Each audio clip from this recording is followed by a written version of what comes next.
श्री स्वामी समर्थ सगळ्यांना. कसे आहेत मग? गोडधोड चालले का नाही? घराघरामध्ये वास येतो का नाही आजूबाजूचा? उपवासाचा महिना आहे आणि काही काही सत्संग पण चालू आहेत बघा, आस्था चॅनलवरती वगैरे, आणि छान वाटतं जरा ऐकायला. तर मला अशीच एक कथा माझ्या ग्रुपवरती आली होती. मला एवढी आवडली ना ती, म्हटलं चला लगेच सांगून टाकावी तुम्हाला. तर सुरुवात करते, वेळ नाही घालवत. कांद्याच्या भाकरीचं नैवेद्य. विठ्ठल प्रसन्न झाला. बघा किती छान. सोलापूरजवळ भेंडी शेगाव तिथं तुकाराम नावाचा एक गरीब शेतकरी राहायचा. वय 45, जमीन अर्धा एकर, बैल नव्हता. पाऊस आला तर पीक नाही, तर उपवास. बायको सावित्री आणि 2 लहान मुलं. तुकारामाचं एक दुखणं आणि एक औषध विठ्ठल. रोज सकाळी 10 किलोमीटर चालत पंढरपूरला जायचं, दर्शन घेऊन परत. आणि लोक म्हणायचे, तुकाराम एवढं चालून काय मिळतं? तुकाराम म्हटला, मला काही नको, फक्त माझ्या विठ्ठलाला बघितल्याशिवाय माझा दिवस काही जात नाही. घरात खायला काही नाही, कधी भाकरी कधी काहीच नाही. पण तुकारामाचा तो नेम, जेवायच्या आधी देवाला नैवेद्य. 1 वर्ष भयंकर दुष्काळ पडला. शेतात एकही कणीस किंवा काही पिकलं नाही. घरात 3 दिवस उपाशी. 4था दिवस सकाळी सावित्रीने चुलीतील राख काढली. त्यात एक कांदा होता आणि कालचे उरलेल्या ज्वारीचं पीठ. एक छोटीशी भाकरी केली. सावित्री रडत म्हणाली, आता काय नैवेद्य दाखवणार? आपणच 3 दिवस उपाशी आहोत. तुकाराम म्हणाला, नाही, माझा विठ्ठल उपाशी राहता कामा नये. मी आधी त्याला देऊन मग आपण पाणी पिऊ. त्याने एक गरम भाकरी आणि तिने एक गरम भाकरी, कांदा एका पानावर ठेवला, हात जोडले आणि म्हणाला, देवा माझ्याकडे दुसरं काही नाही आहे. हा कोरडा घास आहे, पण अश्रूने ओला झालेला आहे, स्वीकार कर. बघा, म्हणजे तो किती छान होता तो तुकाराम, किती त्याचा म्हणजे तो जी भाव किती प्रेमळ होता. आणि तो पंढरपूरला निघाला उपाशी पोटे. पंढरपूरला पोहोचला तर मंदिर बंद. दुपारची वेळ. पुजारी म्हणाले, आज दर्शन नाही, नैवेद्याची वेळ झाली. तुकाराम बाहेरच बसला, पान समोर ठेवले आणि तहान भुकेने डोळे मिटून भजन सुरू केले. तुका म्हणे, आता उभा राहिलो कळवळा. म्हणजे त्याने ते भजन हे केलं. एकच वेळ आहे तिथं. संध्याकाळ झाली, मंदिर उघडले, पुजारी आत गेले तर आश्चर्य, विठ्ठलाच्या मूर्तीच्या समोरच्या ताटात एक अर्धा खाल्लेला कांदा, भाकरी आणि कांदा होता आणि मूर्तीच्या होटाला कांद्याचा वास.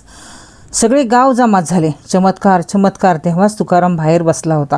पुजारी धावत आले, बाबा हा नैवेद्य तुझा आहे का? तुकाराम म्हणाला, हो महाराज, पण मी तर बाहेरच ठेवला होता. पुजारी रडला. विठ्ठलाने स्वतः येऊन तो नैवेद्य तुझा खाल्ला. त्या रात्री गावातल्या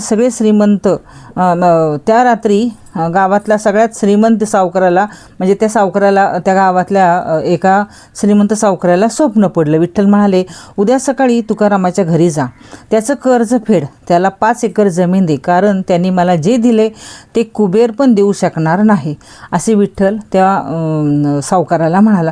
दुसऱ्या दिवशी 10 गाड्या तुकारामाच्या घरी, कर्जमाफ, नवीन घर, 5 एकर जमीन, बैलजोडी. किती छान आहे बघा. सावकार पाया पडला, बाबा काय दिलंस तू देवाला?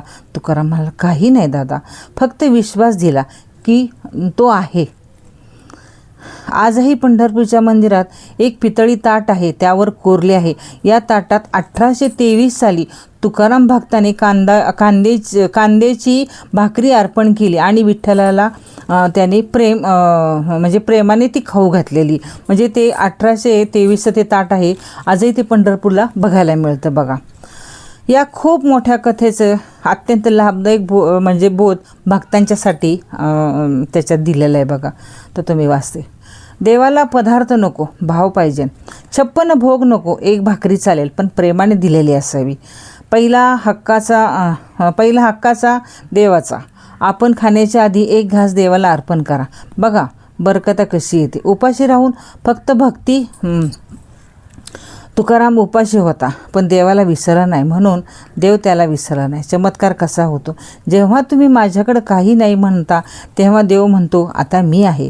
खरी पूजा मंदिरात 1 तास नाही, रोज 2 मिनटं खऱ्या मनाने केलेली प्रार्थना विठ्ठलाला महालात नाही ठेवत, विठ्ठलाला मनात ठेवतात. बघा, म्हणजे ही त्या तुकारामाची किती सुंदर कथा आहे. बघा, काही काही भाविक आहेत बघा, म्हणजे माझी एक मैत्रीण आहे, म्हणजे आता ती नाही आहे, तर आता हा श्रावण महिना आहे, मला तिची खूप आठवण येते. मला म्हणजे म्हणतात ना की काय मैत्री असते ना, ती मी त्या व्यक्तीकडून शिकले बघा, की इतकं त्यांना ज्ञान होतं ना देवाचं, खूप ज्ञान. आणि खरंच असं पाहिजे बघा, अशी एक मैत्रीण पाहिजे की तिला इतकं ज्ञान. पण म्हणतात ना की कधी कधी असं वाटतं, अरे मी खूप काही तिच्याकडनं घ्यायला पाहिजे नव्हतं, ते अपूर्णच राहिलं. म्हणजे माझी ती मैत्रीण पण तशी होती, ती मला नेहमी म्हणायची, आम्ही ना म्हणजे बघा ती होती त्यावेळेला, आता मी तर जात नाहीच ती गेल्यापासून.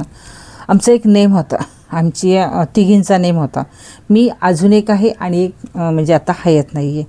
तर एक मैत्रीण आहे ती जाती बघा, पण मी जात नाही, वयाने खूप मोठ्या आहेत.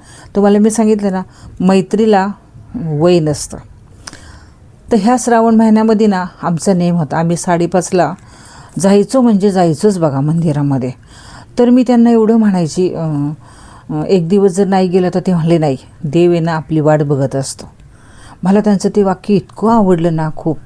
आणि तिथं गाया होत्या बघा, आमच्या इथे एक मंदिर आहे ना, तिथं गाय आहेत बघा.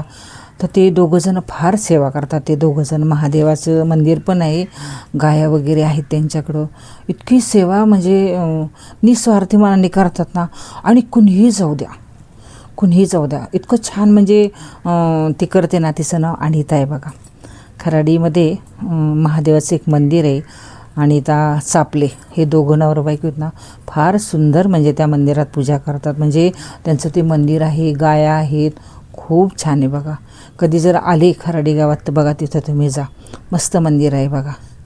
आणि बस आठवण आली ह्या श्रावण महिन्यात त्या मैत्रिणीची, म्हणून आज ते पण तुमच्याशी बोलले बघा मी. कारण म्हणतात ना की ज्ञान घ्यायचं असतं, आणि आपलं जे काय असतं ना, म्हणतात काय, दुःख सांगायचं नसतं, सुख सांगायचं असतं देवाला, कारण देवाला सगळं माहिती असतं बघा. आता ही तुकारामाचीच गोष्ट बघा, किती छान आहे की नाही. चला, कशी वाटली माझी गोष्ट मला कमेंट्स करून सांगा. श्री स्वामी समर्थ.